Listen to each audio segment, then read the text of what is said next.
In the east, pro-Rwandan forces took control of the city of Goma after days of fighting. Congo's government and the UN says Rwandan soldiers have entered the city along with fighters from the M23 armed group. Rwanda blames Congo for escalating the conflict and says it has a right to defend itself. The protesters in Kinshasa blamed Congo's eastern neighbours for decades of destabilisation and Western governments for either failing to stop them or aiding them. What Rwanda is doing is collusion with France, Belgium, the United States of America and others. Congolese people are tired. How many times do we have to die? Dead bodies lie on the usually busy streets of Goma. Humanitarian organisations say hospitals are filled with hundreds of injured civilians.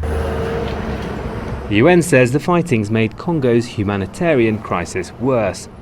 Rwandan and Congolese troops and their allied armed groups have all been accused of widespread abuses over the last 3 years of conflict. We have reports of rapes committed by fighters, looting of property, including of a humanitarian warehouse, and humanitarian and health facilities being hit. The warehouse was emptied by hundreds of people. After days of being stuck in their homes, many are hungry. About 2 million people have already been forced from their homes by the conflict. Thousands more have crossed the border into Rwanda in the last few days.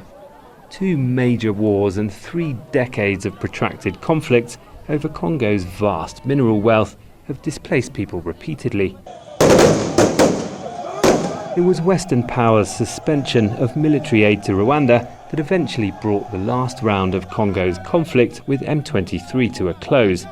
People here blame them for letting it happen again. Malcolm Webb, Al Jazeera.